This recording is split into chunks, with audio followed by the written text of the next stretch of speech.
Closed Captioning by Amanda Lewis and Letitia Johnson. Closed captions are a text version of the spoken part of a television, movie, or computer presentation. Closed captioning was developed to aid hearing impaired people, but is useful for a variety of situations. For example, captions can be read when audio can't be heard, either because of a noisy environment, such as an airport, restaurant, or sports game, or because of an environment that must be kept quiet, such as a hospital.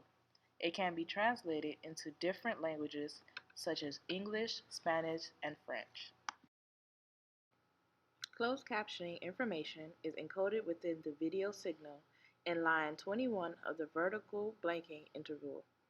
The text only becomes visible with the use of a decoder, which may be built into a television set or available as a set-top box.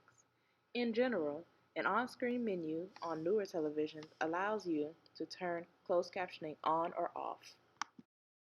Caption data is added to the television signal using a piece of hardware at the broadcast site called an encoder. A real-time captioner will use a modem or internet connection to send captions to a client's encoder. As the captioner listens to the audio being broadcast, he or she transcribes what is being said using specialized equipment while simultaneously adding punctuation. This process transforms the spoken audio of a broadcast into grammatically correct words on the screen. Since the captioner cannot transcribe a word until it is spoken, real-time captions typically lag the audio by 2 or 3 seconds. The nation's first captioning agency, the Caption Center, was founded in 1972 at the Boston public television station WGBH.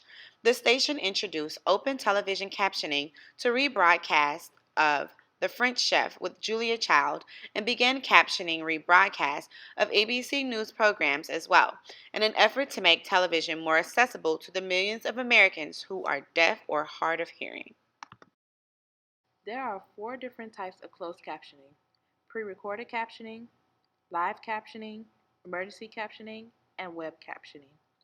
Closed captioning is a low-tech form that can be made by anyone with means of video recording, such as YouTube, or can be provided through companies such as the National Captioning Institute. Everyone can benefit from closed captioning. It is seen as a part of universal design of learning because it displays the text of spoken language, making it accessible to visual and auditory individuals.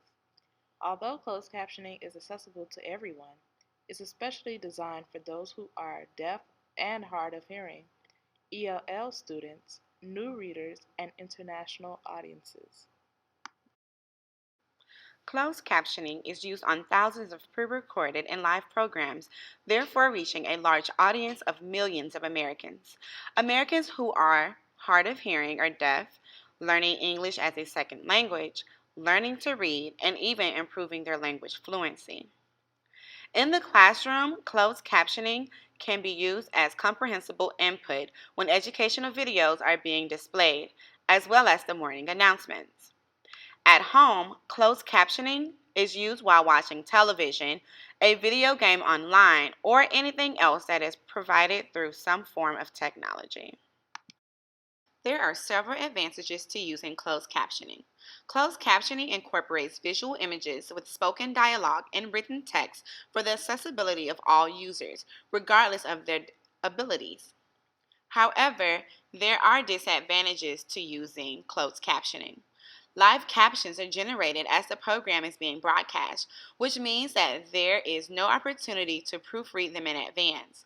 As a result, errors do occur, usually in the form of incorrect, though phonetically similar words. In all, closed captioning provides equal opportunity and access to all.